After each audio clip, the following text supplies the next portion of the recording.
শত্রু দুষ্পণটা বেশি, শত্রু দুষ্পণ দাবন। আপনার দেহের ভিতরে কোনো জাদু বান্টনা কুফরি কালাম আপনি চালাইতে পারে না। অনেকের হাত কপালে মাথা ধরে, টাস টাস করে ব্যথা করে, মাজা কোমরে অতিরিক্ত ব্যথা, উঠতে লাঠি বসতে লাঠি, মারে বাপরে করে চিক করে মারেন। আপনার বাড়িতে বৃদ্ধ মা আছে, দাদি আছে, যদি পারেন হাতের মাপ দিয়ে একটা আংটি আপনি বানিয়ে নিয়ে যাবেন। আসুন দেখুন আমরা এখানে কি করছি। এটা কোনো স্বর্ণকার কর্মকার দাদা অতি সহজে একটা আংটি থেকে বানিয়ে দিবে না।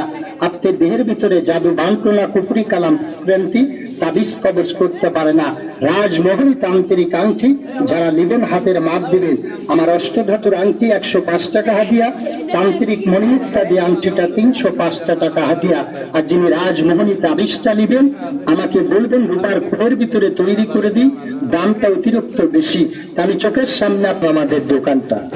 সর্বপ্রথম অনেকে নাম শুনেছেন অষ্টধাতু নবগরুর আংটি। এখানে দেখতে পাচ্ছেন ঘোড়ার পায়ে লোহা। যে দাদু বলেন শনির চাপ রাহুর চাপে পড়ে যান, হওয়া কাজে বাধা, শুভ কাজে বাধা, হাতদিন স্বর্ণ হয়ে যায় পিতল। আমি লোহাটা কেন দিয়েছি? যিনি বলেন শনির চাপ, নাইট পাস, স্বপ্ন দোষ, কুদৃষ্টির প্রভাব, বৈশিষ্ট্য দিয়েছি একটু লোহা। তৃতীয় বস্ত্রটা দেখতে পাচ্ছেন মালিক, এটা বিজ্ঞান ভাষা বলে কফার, বাংলায় বলে তামা।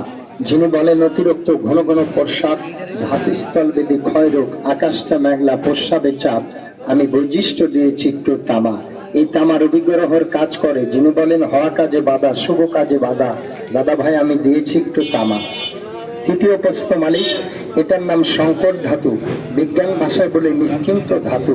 যিনি বলেন গরুর মাংস, হাঁসের ডিম, জাল মাছ, পুঁটি মাছ খাইতে পারেন না, আম্বল চোকা চোকা, ঢেকু শুকে গলা বুক জ্বালা করে, এটার নাম বলে দাদু গ্যাস্ট্রিক ব্যাধি। আমি দিয়েছি একটু শঙ্কর ধাতু, আম্বল চোকা চোকা, ঢেকু শুকে গলা বুক জ্বালা করে, সৌন্দর্য কাজ করে। তৃতীয় প্রশ্ন, এটার নাম হচ্ছে দস্তা। মানব শরীরে 181 প্রকার বাত আছে, বাতের অপর নাম মৃত্যু। আমি বৈশিষ্ট্য দিয়েছি দস্তা। যিনি বলেন অতিরিক্ত ধরা বাত, অতিরিক্ত মাজা কোমর টেনে ধরে। মানব শরীরে 181 প্রকার বাত আছে, বাতের অপর নাম মৃত্যু। আমি দিয়েছি দস্তা। তৃতীয় প্রশ্ন মালিক, এটা ইংলিশে বলে লিক, বাংলায় বলে সীসা, জন্মোৎপাদন মালয়েশিয়া। সীসা কেন দিয়েছি? অনেকে গরুর মাংস, হাঁসের ডিম, জাল মাছ, পুঁটি মাছ খাইতে পারেন না, গাটা চাকা চাকা হয়ে যায়, ফুলে ফুলে যায়। আমি বৈশিষ্ট্য দিয়েছি এক টুকরা লিক। এক এক করে কিভাবে তৈরি করি। সীসা হচ্ছে শনির প্রদীপ, শনি গ্রহ থেকে মুক্ত রাখে। অনেকে নীলা পাথর ব্যবহার করে।